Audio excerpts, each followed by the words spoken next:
de sus enemigos. Israel es más pequeño que el departamento del Quindío en Colombia, pero es una potencia mundial. Y Zacarías dice, Jerusalén es una piedra pesada, que el que se la cargue lo aplastará. Entonces, esas promesas fueron dadas a Israel porque a Israel se le hicieron promesas terrenales, no celestiales. Por eso el saludo de los judíos es Shalom, el próximo año en Jerusalén, porque todo su deseo es vivir allá. La promesa grande que le dio Dios a Abraham fue, haré de ti una nación, número 1. Número 2, te daré una simiente y te daré una tierra. 500 años después de Abraham, la descendencia de Abraham poseyó la tierra prometida al mando de Josué. Cuando ellos pecaron contra Dios, Dios los desterró de su tierra como castigo. Unos fueron para Siria y otros fueron para Babilonia. E Israel se convirtió en provincia siria y provincia Babilonia. Dios los restauró y los volvió otra vez a su tierra en los días de Nehemías y Esdras. Reconstruyeron la ciudad, reconstruyeron el templo, pero volvieron a pecar, volvieron a irse tras los ídolos. Y cuando Jesús vino a la tierra, ellos eran una provincia romana.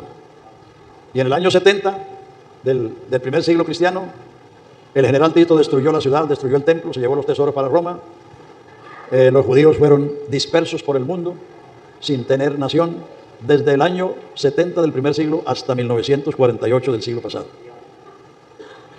Pero la promesa fue restaurarlos. Ahí en Jeremías 31 y muchas otras partes del Antiguo Testamento está, en Ezequiel 36, en Ezequiel 20, están las profecías de que Él los va a volver a su tierra. Y desde 1894 los israelitas están volviendo a la tierra de Israel. Y todavía no han terminado. Cuando sucedió la guerra de los 6 días en el año 67, apenas habían 2,5 millones de israelitas en Israel. Pero esos 2,5 millones vencieron a 52 millones de árabes que querían echarlos al mar. Y a Ben Gurión, que era el primer ministro, y al general Dayan, que fue el ministro de Defensa, le preguntaron, ¿y cómo se sucedió eso? Ellos le contestaron, nosotros tenemos la misma fe de hace 3,000 años. Ahora son 6 millones de judíos, pero hay más judíos en Estados Unidos que en Israel. Porque ellos están regresando gradualmente, porque esa es la promesa de ellos, la tierra. La tierra. Entonces, tenemos que entender qué es Israel y qué es la iglesia. La iglesia no es una nación como fue Israel. Israel fue una nación geográfica en el concierto del mundo. La iglesia es el cuerpo de Cristo y Él es la cabeza. Todo el que ha sido salvo es añadido a ese cuerpo. Primera de Corintios 12:12 dice, porque por un espíritu fuimos todos bautizados en un cuerpo, sean judíos o sean griegos, a todos se nos dio a beber de un mismo espíritu. O sea, la iglesia no es una nación, la iglesia es el cuerpo de Cristo. Israel es una nación con la que Dios hizo un pacto y por eso tienen una restauración futura, que los profetas lo dicen, Jeremías, Ezequiel, Zacarías, todos los profetas hablan de esa futura restauración y aún los apóstoles hablaron de ello también en Romanos 11:25 y en los Hechos 15:13, ahí se habla de esa restauración futura. Entonces tenemos que saber eso, que la Biblia divide la historia de la humanidad en 3 partes, antes de la ley de Adán al Sinaí. La ley del Sinaí al Calvario. El Calvario, la ley fue cumplida. La ley no está abolida. La ley está cumplida, que es otra cosa. La ley está establecida para el impío, dice la palabra de Dios. Porque con la ley es que Dios va a juzgar al mundo. Y a partir de la resurrección de Jesucristo, la venida del Espíritu Santo y el nacimiento de la iglesia, nació la dispensación de gracia, la dispensación del Espíritu y la dispensación de la iglesia. Entonces nosotros tenemos que ubicarnos donde nos han colocado Dios. Y no estar trasteando con la iglesia para el Antiguo Testamento o trayendo el Antiguo Testamento para la iglesia. Porque como ya les he repetido, Hebreos 1 dice, Dios habló muchas veces, de muchas maneras, en otro tiempo, a los padres por los profetas, pero en estos postreros días nos ha hablado por el Hijo. El Hijo es la última y más grande revelación de Dios a la humanidad y después de eso no hay más nada. Entonces tenemos que ubicarnos donde estamos. Y para eso entonces tenemos que comprender que en cada dispensación Dios tuvo un tratamiento para con la humanidad y para con su pueblo en ese tiempo. En el libro de Génesis usted no encuentra ningún templo, porque los patriarcas estaban viviendo en la tierra prometida, estaban viviendo bajo las promesas, ellos no estaban en esclavitud. Entonces el patriarca era profeta, sacerdote y juez. Él ejercía esos 3 cargos. ¿Por qué? Porque el pueblo de Dios era una familia. Noé y sus hijos, Abraham y sus hijos, Isaac y sus hijos, Jacob y sus hijos. Cuando Jacob descendió de Egipto, en el tiempo que José era gobernador de Egipto, él descendió de Egipto con 70 personas. Todo el pueblo de Dios eran 70 personas. El pueblo de Dios era una familia, no era una nación. A lo largo de 430 años se volvieron una nación. Porque una nación no nace en un año, ni en una década. Se necesitan siglos. Se necesitan siglos para que se forme una nación. Entonces, en el Génesis, Dios trataba con el jefe de la casa. En Génesis, solo Dios trató con 8 hombres en 2500 años. Adán, Abel, Enoc, Noé, Abraham, Isaac, Jacob y José. Si usted lee todo el libro, a esos hombres fue que Dios se reveló, no a ningún otro. Y ellos transmitieron esa revelación oral o verbal a su familia. O sea, el pueblo de Dios era una familia. Por eso ellos hacían un altar en su casa, invocaban el nombre de Jehová. Entonces, cuando ya Israel fue una nación y se levantó un faraón que no conocía a José y esclavizó al pueblo, entonces el pueblo clamó a Jehová. Y entonces Dios les envió a Moisés como un libertador. Moisés sacó a Israel de Egipto, lo trajo al monte Sinaí, y entonces Dios les dio como primera cosa una ley. Porque una nación no se puede gobernar como se gobierna una familia, necesita una ley. Así como una nación cuando se emancipa de otra, ¿qué es lo primero que hace? Una constitución para gobernarse. Así lo hizo Colombia, lo hizo Estados Unidos, lo hizo todos los países que se han emancipado de otras potencias o de otros países. Entonces ahora Israel era una nación, entonces Dios les dio, número 1, una ley. Número 2, les dio un santuario. Hacerme un santuario y yo habitaré en medio de vosotros. Les dio un sacerdocio y les dio un culto. Por eso las glorias de Israel, porque Israel tenía, porque ya no tienen no tienen eso como constitución. Ahora Israel tiene su constitución como cualquier otra nación hecha por el parlamento israelí. Pero Israel en aquel tiempo tenían una ley dada por Dios, no hecha por el hombre. Tenían un santuario diseñado y ordenado por Dios. Mira que haz todas las cosas como se te mostró en el santuario. Ahí no había nada que Moisés o Aarón hubieran ideado. Les dio un culto establecido por Dios.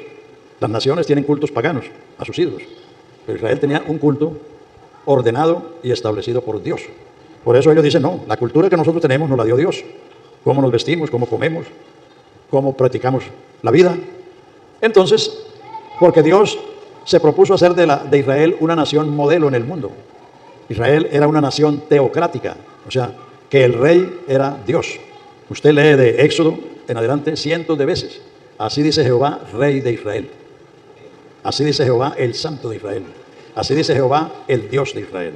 Entonces, Israel fue una nación establecida por Dios, gobernada por Dios a lo largo de los años. Gobernó a través de Moisés, a través de Josué, a través de los jueces. Y en los días de Samuel el profeta, los ancianos de Israel vinieron a Samuel y le dijeron, tus hijos no andan en los caminos de Jehová, constitúyenos un rey como a las otras naciones. Querían tener un rey del modelo de los vecinos. Entonces Samuel se entristeció y clamó a Dios, y el Señor le dijo, no te aflijas, que no te han desechado a ti, sino a mí, para que no sea rey. Pero vaya y diles lo que le va a costar el rey. Entonces Samuel les pronunció un discurso, que el rey iba a tomar las muchachas y llevárselas para el palacio, como perfumadoras, a los jóvenes para que corrieran los caballos delante de él, que les iba a diezmar las viñas. Les dijo todo lo que les va a costar. Pero ellos dijeron, queremos rey como las otras naciones. Por eso Saúl fracasó, porque Saúl no fue elegido por Dios, sino pedido por el pueblo. Y él les dio lo que querían para que se dieran con la piedra en los dientes. Por eso hay que poner cuidado en lo que uno pide. Bueno, entonces Dios sustituyó a David en lugar de Saúl.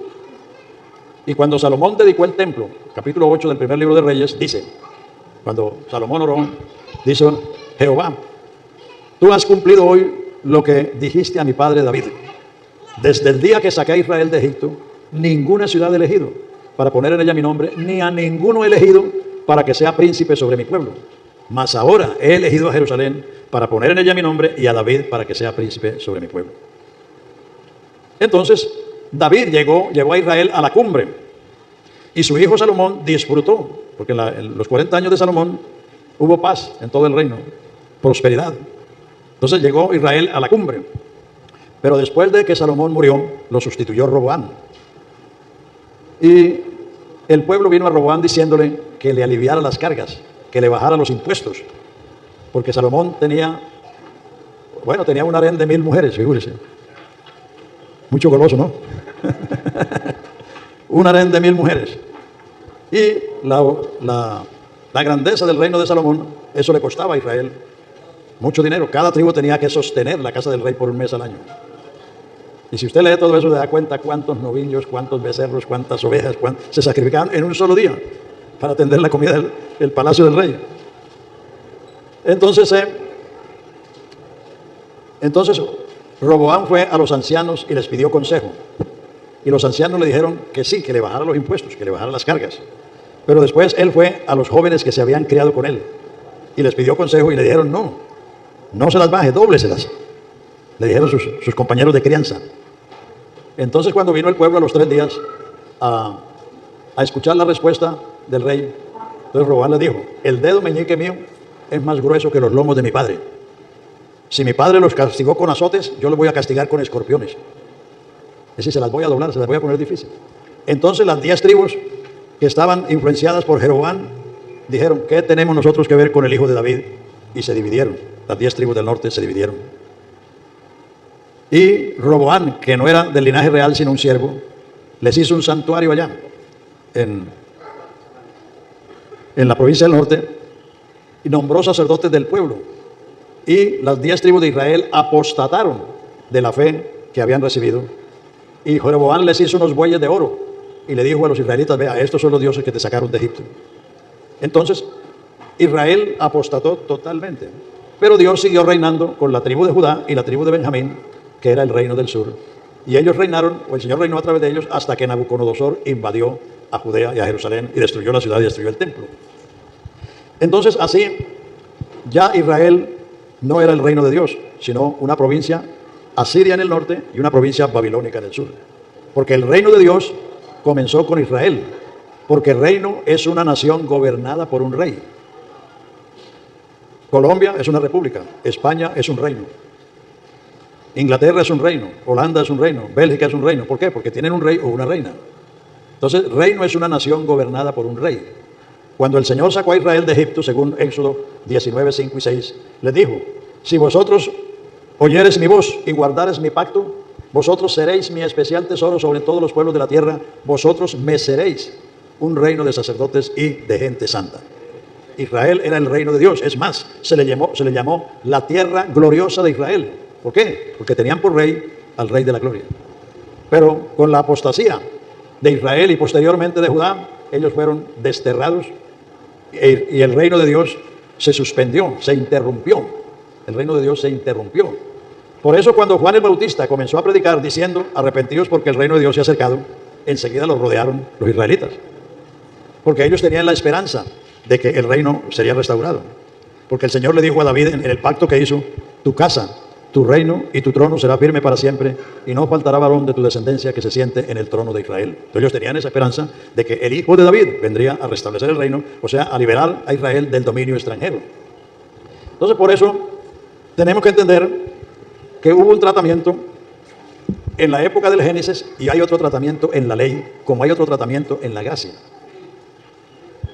Los diezmos y las ofrendas no nacieron con la ley, sino en Génesis 14, cuando Abraham armó a sus criados y fue a rescatar a Lot, que había sido cautivo por una confederación de reyes. Entonces, cuando él regresaba de derrotar a los reyes y de rescatar a Lot con todo lo que tenía, le salió al encuentro Melquisedec, con pan y vino, con la Santa Cena. Y Abraham le dio los diezmos del botín. Se los dio, no los pagó. Los diezmos no se pagan, los diezmos se dan, porque Dios no está vendiendo nada. Dios da, Él usa el verbo dar, no el de pagar. Entonces le dio los diezmos del botín y Melquisedec lo bendijo. Melquisedec era una teofanía, una revelación del sacerdocio de Cristo, porque el que bendice es mayor que el bendecido. Y en la tierra no había hombre más grande y más importante que Abraham. Abraham era el amigo de Dios. Y Melquisedec lo bendijo y le dio la Santa Cena, y Abraham le dio los diezmos del botín. Entonces allá donde nacen los diezmos, con Abraham. Posteriormente Jacob, su nieto, que era hijo de patriarca y nieto de patriarca, y nieto de Abraham, hijo de Isaac, pero era un usurpador, era un tramposo. Engañó a su papá, engañó a su hermano, engañó a su tío, es decir, hizo honor a su nombre. Jacob quiere decir suplantador, engañador. Entonces cuando Jacob iba huyendo de sus ardíes, porque la mamá lo ayudó, le hizo la maleta para que se fuera con su tío, porque su hermano había jurado matarlo. porque le había quitado la primogenitura. Entonces le cogió la noche en el desierto, puso una piedra por almohada, y esa noche soñó que había una puerta abierta en el cielo y una escalera que desde el cielo se apoyaba en la tierra y que los ángeles descendían y ascendían por aquella escalera. Entonces cuando él se despertó, dijo: cuán terrible es este lugar. No sabía yo que Jehová estaba en este lugar. Esto no es otra cosa que casa de Dios y puerta del cielo. Entonces Dios le habló: la tierra en que estás acostado te la daré a ti y a tu descendencia para siempre. Entonces Jacob por primera vez hizo una decisión, un voto. Si Jehová fuere conmigo en este viaje, me diere pan para comer y vestido para vestir, Jehová será mi Dios. Los hijos de los pastores no nacen cristianos, y ellos necesitan llegar un día en que toman la decisión de que el Dios de sus padres sea el Dios de ellos. Jacob era hijo de profeta, nieto de profeta y de patriarca, pero él era un tramposo a la perfección. Pero el Señor se le cruzó en el camino, y después de 20 años, porque Jacob estuvo en la tierra de su tío 20 años, trabajó 14 años por sus 2 mujeres y 6 por las ovejas.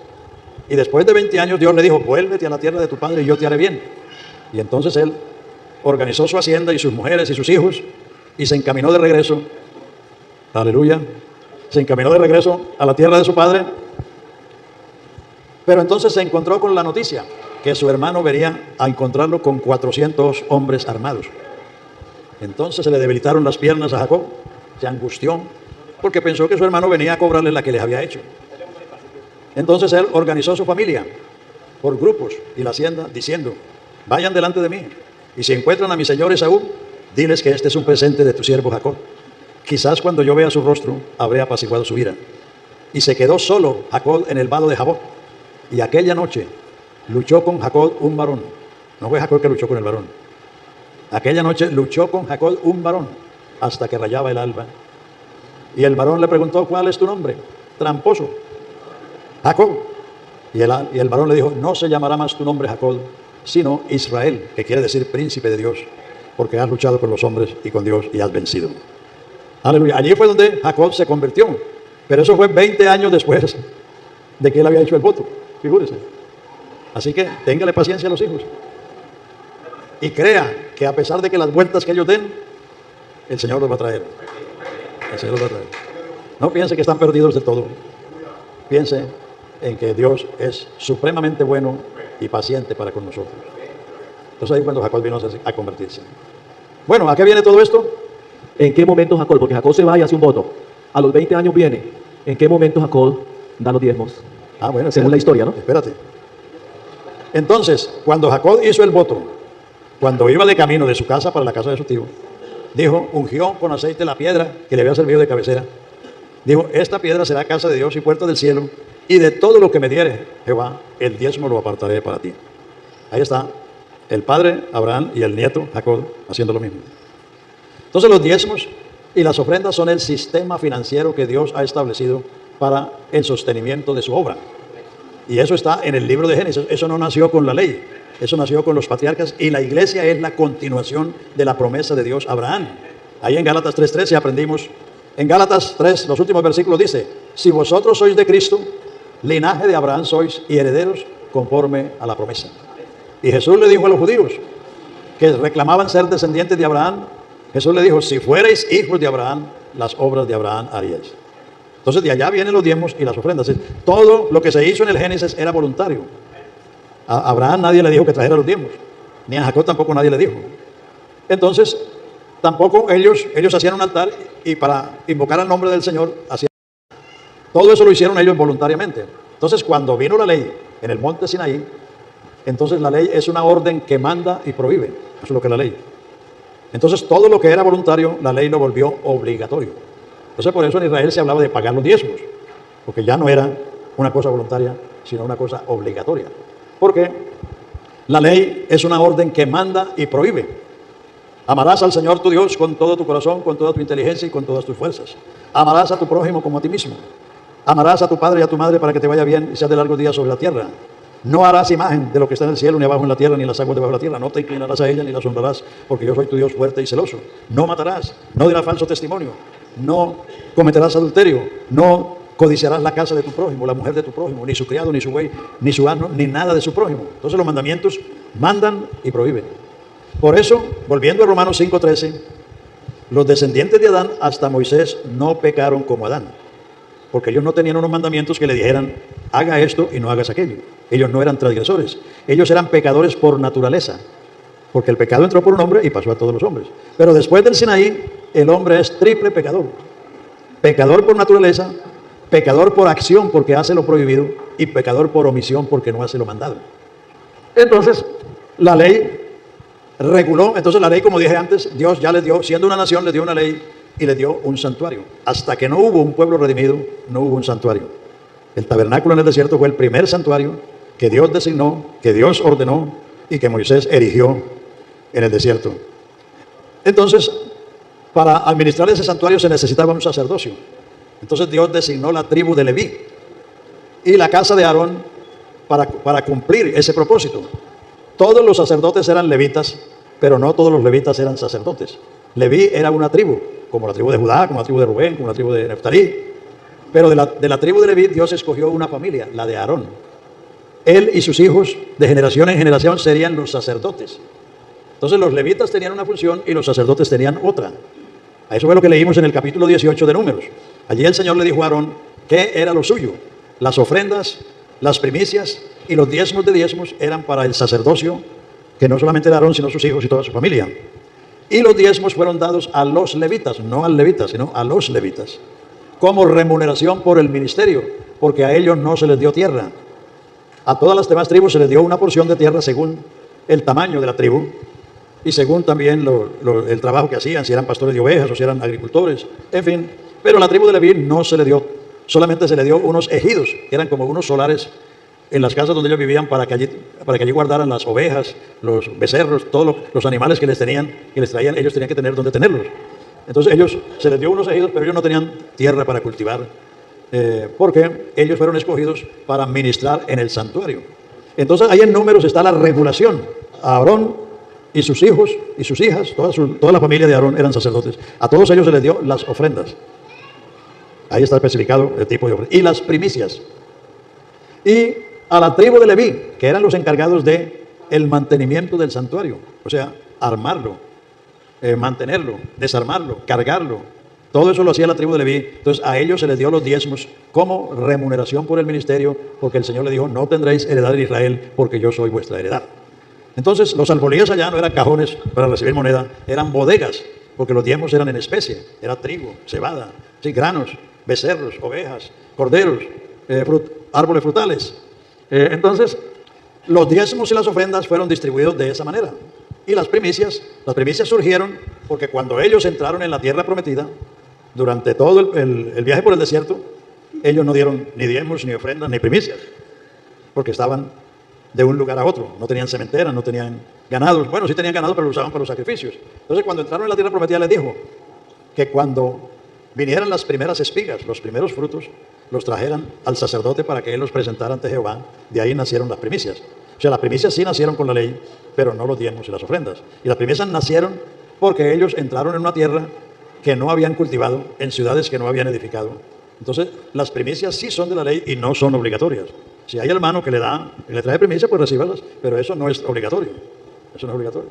Porque hay pastores que, por ahí me dijo algún hermano que hay pastores que habían abusado de eso. Y yo me encontré un pastor en Antioquia, hace bastantes años, que resulta que un hermano tenía una yegua, y la yegua le parió un potro, y estaba criando su potrico. Y de pronto llegó un paisano por ahí y dice, vengo por el potro. Dice, ¿cuál potro? Dice, pues el de su yegua. Dice, si la yegua es mía y el potro es mío. Dice, no, porque el pastor me lo vendió. Figúrese, qué atrevido es el pastor. Que ni siquiera esperó que el dueño de la yegua le dijera, bueno, te voy a dar las primicias.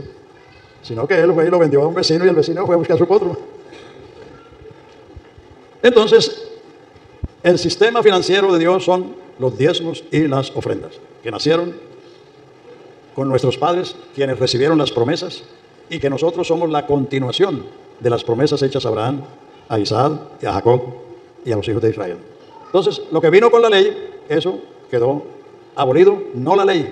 La ley son los 10 mandamientos, la ley no está abolida, está cumplida. Dice en 1 Timoteo, capítulo 1, dice, la ley no está puesta para el justo, sino para el impío. Puede leerlo ahí en 1 Timoteo. Pero lo otro sí, porque lo otro era transitorio. Primera de Timoteo capítulo 1, o segunda de Timoteo capítulo 1, a ver uno que la tenga por ahí. Primera de Timoteo capítulo 1, por ahí por el verso 4 o 5. O es segunda de Timoteo capítulo 1. La ley está puesta para el impío, para los parricidas, para los secuestradores, para los... 1:9. La ley no está abolida. Con la ley va a juzgar Dios al mundo. La ley está cumplida. La ley exigía muerte al pecador. La paga del pecador es muerte. Jesús ocupó nuestro lugar y murió en nuestro lugar y la ley se cumplió. Por eso ahora pues ninguna condenación hay para los que están en Cristo Jesús. ¿Por qué? Porque la ley del Espíritu de vida en Cristo Jesús me ha librado de la ley del pecado y de la muerte. Porque lo que era imposible a la ley tenía un imposible, el de darnos vida. Lo que era imposible a la ley por cuanto era débil por la carne, Dios enviando a su Hijo en semejanza de carne de pecado y a causa del pecado condenó al pecado en la carne de su Hijo. Para que la justicia que es por la ley fuese cumplida en nosotros que no andamos conforme a la carne. Entonces, tú no puedes predicar las primicias como parte del sistema de Dios. A veces por ahí, en las ciudades casi nunca hay primicias, pero a veces por ahí hay alguna hermana o un hermano que siembra un arbolito en el patio y trae el primer aguacate o la primera manzana o la primera naranja, en fin. Y claro, lo hacen con un gusto, con un sentido, y uno se lo recibe también con ese mismo sentido. Cuando yo era pastor en fundación, hubo un hermano que tenía 9 hijos y cuando le nació el 10º me lo quería traer de 10.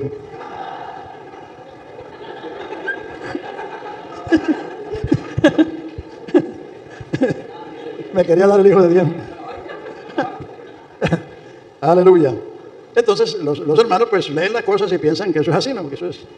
Estamos oyendo acerca de las primicias y estamos viendo de que lo que son los diezmos nacieron en el Génesis, que el Génesis es el libro de los principios, y pensando en lo que son las primicias, según Génesis 4:4, donde Abel presenta la ofrenda de primicias. ¿Qué tiene que ver allí? ¿Qué tiene que ver ahí ese texto? ¿Abel presentó la ofrenda de primicias? Sí. A ver. Los primogénitos. Y Abel trajo también de los primogénitos de sus ovejas, de lo más gordo de ellas, y miró Jehová con agrado a Abel y a su ofrenda. Muy bien. ¿Qué dice Hebreos 11? Por la fe Abel ofreció a Dios más excelente sacrificio que Caín, por la cual fe alcanzó testimonio de que era justo, dando Dios testimonio a su ofrenda y a un difunto habla por ella. La excelencia del sacrificio de Abel fue la fe, porque ni Caín ni Abel habían nacido cuando Dios sacrificó los animales para proveerles un vestido a Adán y a Eva. Cuando Adán y Eva pecaron y se avergonzaron, se hicieron un delantal de hojas de higuera. Eso era menos que una minifalda. Entonces, Dios los vistió de pieles. Para vestirlos de pieles, Dios tuvo que sacrificar unos animales unos animales inocentes que no tenían que ver con la culpa de Adán. Y con ese vestido de esos animales los vistió, no les hizo un delantal. Ahí está la primera enseñanza de la modestia en el vestido. Para buen entendedor, pocas palabras bastan.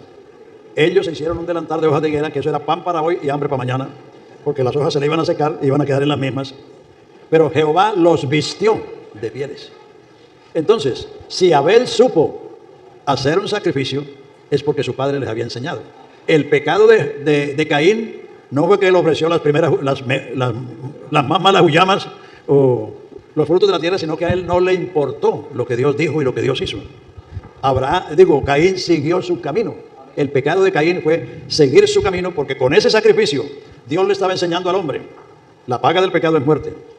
Entonces el hombre que pecaba para no morir tenía que traer un sustituto que muriera en su lugar. Entonces eso era lo que hacían los patriarcas y los israelitas. Venían al tabernáculo confesando: yo soy un pecador que merezco la muerte, pero aquí traigo mi sustituto. Un cordero, un becerro, una tórtola si era muy pobre. Y el sacerdote degollaba ese animal inocente, regaba la sangre en el altar y el hombre era acepto o recibido por la ofrenda. Entonces lo que está diciendo de Abel no es que él ofreció las primicias, sino que él ofreció de los más escogidos, lo primero de las ovejas o de su rebaño, para hacer el sacrificio. Por la fe, Abel ofreció a Dios más excelente sacrificio que Caín, por la cual fe alcanzó testimonio de que era justo, dando Dios testimonio a su ofrenda y difunto aún habla por ella. Note que Dios no está alabando al hombre, sino alabando la fe que tenía. Por la fe Abel, por la fe Enoc, por la fe Noé, por la fe Abraham, por la fe Sara, por la fe Isaac, por la fe Jacob, por la fe José, por la fe Moisés, por la fe Josué, por la fe Jecté, por la fe Barad, por la fe Sansón, por la fe Samuel, por la fe David, que por fe conquistaron reinos. se hicieron fuertes en batallas, pusieron en fuga ejércitos extranjeros, apagaron fuegos impetuosos, los 3 hebreos, evitaron filo de espada, fueron perseguidos, sufrieron vituperios. Todo eso lo hicieron por la fe. Entonces, Abel no estaba ofreciendo primicias, sino que él vino a la presencia de Dios con su sustituto, que era lo escogido del rebaño. El otro no fue que ofreció lo peor, sino que ofreció lo que a él le dio la gana. A él no le importó lo que Dios dice. Por eso el apóstol Pedro y el apóstol Judas, hablando de los que se apartan, dice, ay de ellos, porque han seguido el camino de Caín, el camino de la propia voluntad.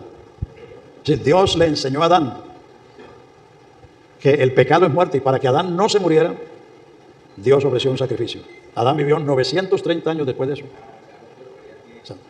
Entonces, las primicias vinieron sencillamente porque Israel salió del desierto después de 40 años y entró en la tierra prometida para disfrutar de los frutos. Entonces se dijo que en la cosecha los primeros frutos los trajeran al sacerdote para que los ofreciera en una ofrenda mecida. Entonces eso era todo. Y ahí está especificado en el capítulo 18, de Números. Bueno, hablando de los diezmos, por decir, yo como pastor, si yo construyo una casa y la vendo por una cantidad, yo debo apartar mis diezmos. Claro. ¿A dónde deposito mis diezmos? ¿Al Fondo Nacional? ¿A otro herbolí? Lo único que no puede hacer es dárselos a usted mismo. Eso es lo único que no puedes hacer.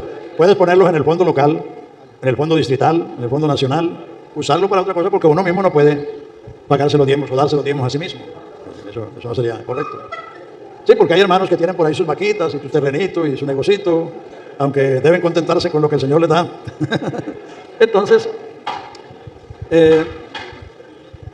por eso, hermanos, hay que hacer la diferencia entre Jesucristo y lo demás. ¿Por qué Jesucristo es el Cordero de Dios? De Dios, el Cordero de Dios. Porque a lo largo de 4000 años, desde Adán hasta el Calvario, todo hombre que se acercaba a Dios tenía que traer un sustituto. Había ofrenda desde un becerro hasta una tórtola para que nadie por pobreza estuviera impedido de acercarse a Dios.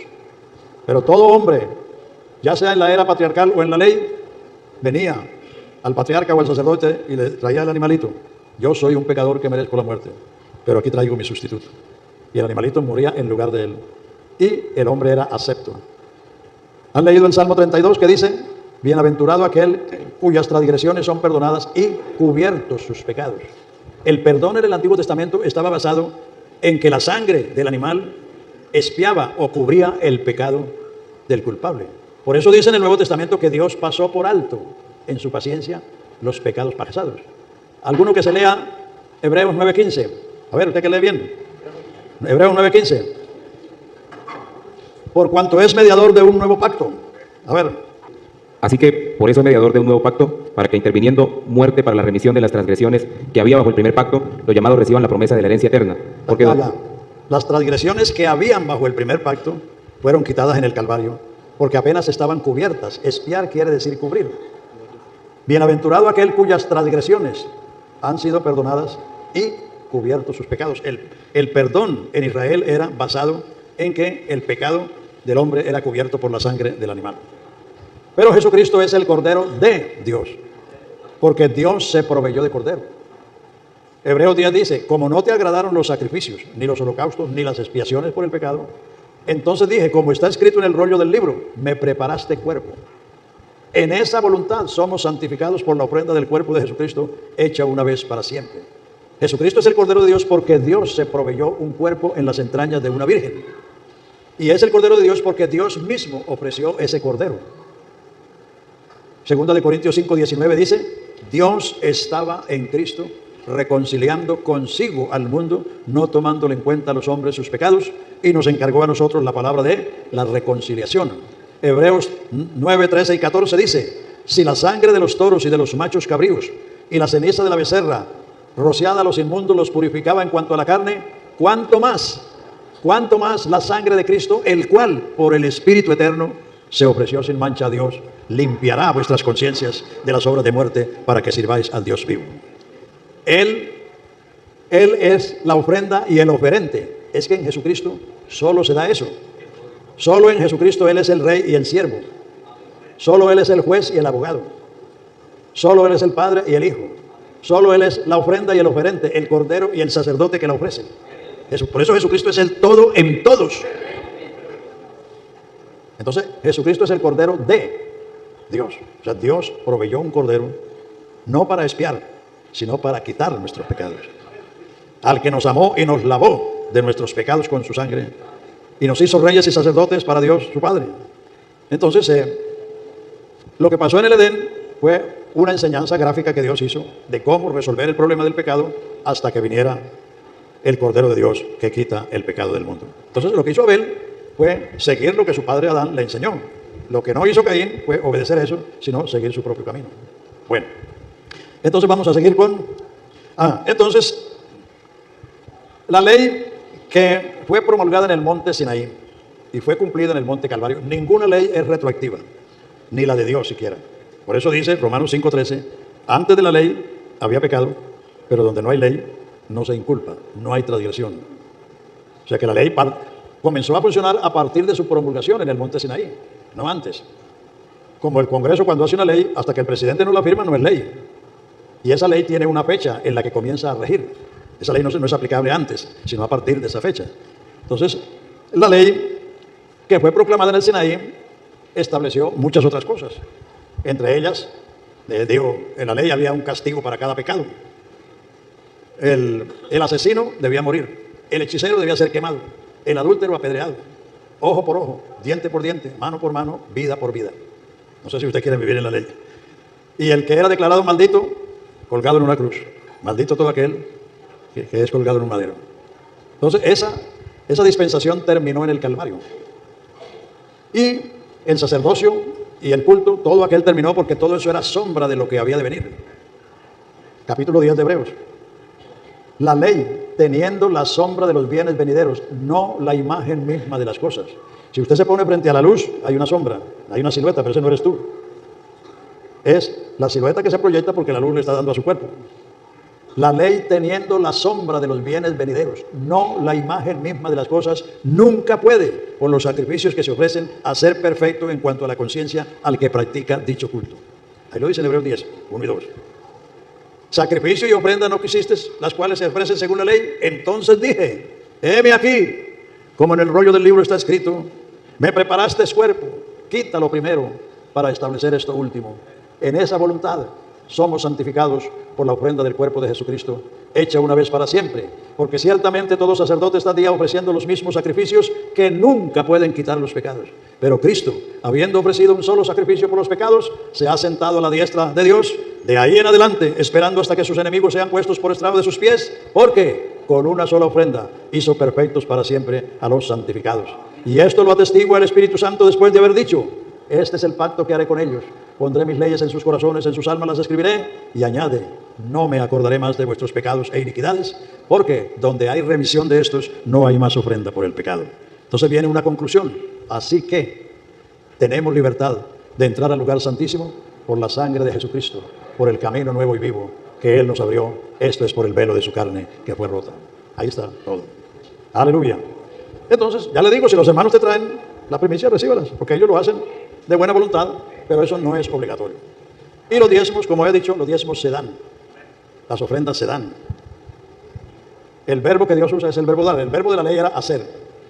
El que haga estas cosas vivirá por ellas. Maldito todo aquel que no permaneciera en las palabras de esta ley para cumplirlas. Pero en el cristianismo el verbo no es hacer, sino creer. Creer. Aleluya. Estas señales seguirán a los que creen. El que cree y obedece será salvo. Aleluya. Dios no está vendiendo nada, porque Él no es comerciante, Él es negociante, que es diferente. Entonces, Él está Él dijo, en los negocios de mi Padre me conviene estar. Y en eso estamos aquí. Pero no tenemos nada para vender, porque Dios no es comerciante.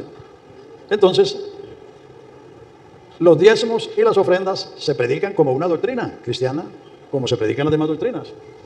Entonces, lo que necesita la gente para ser generosa es la gracia.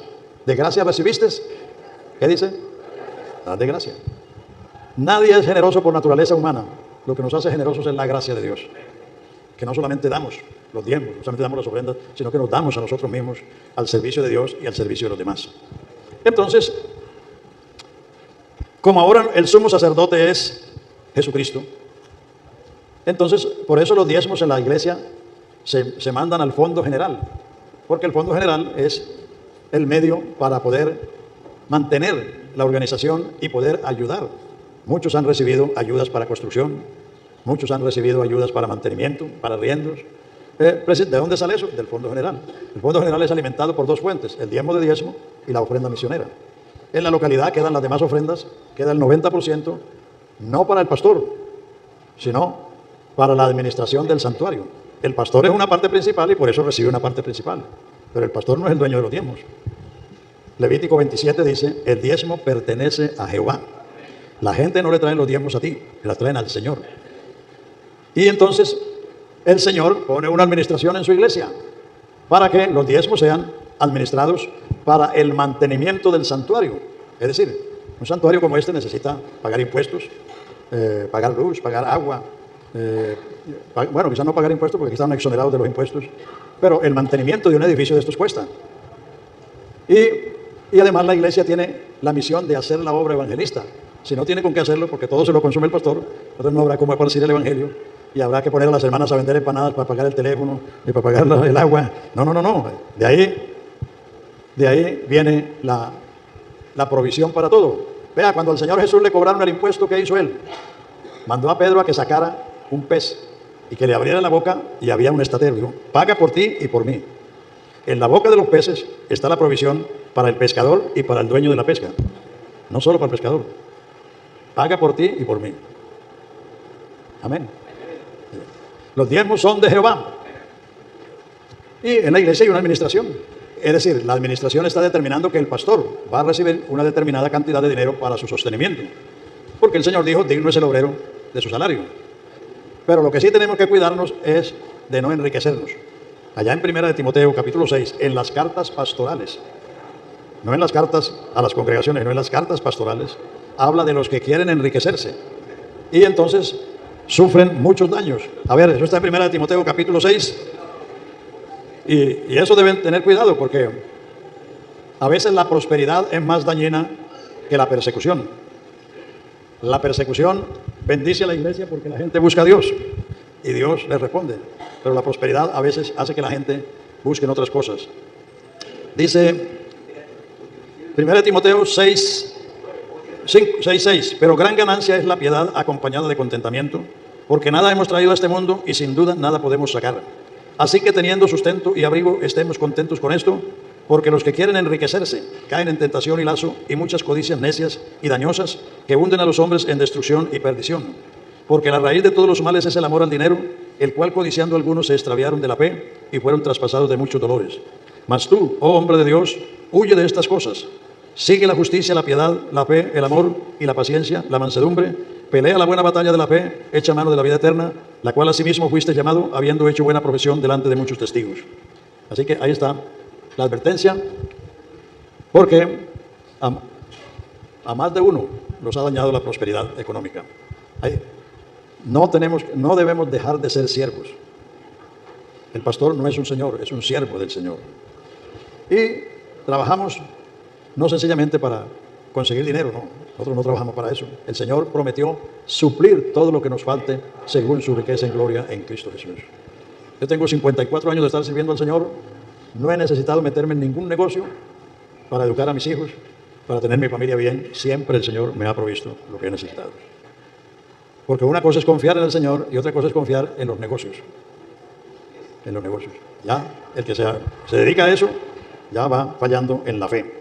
Bueno, entonces, creo que si entendemos la diferente administración de Dios para con los patriarcas, para con la ley y para con la iglesia en la dispensación de gracia, entonces no tenemos ningún problema. Porque sencillamente la iglesia es la continuación de las promesas hechas a Abraham, nuestro padre.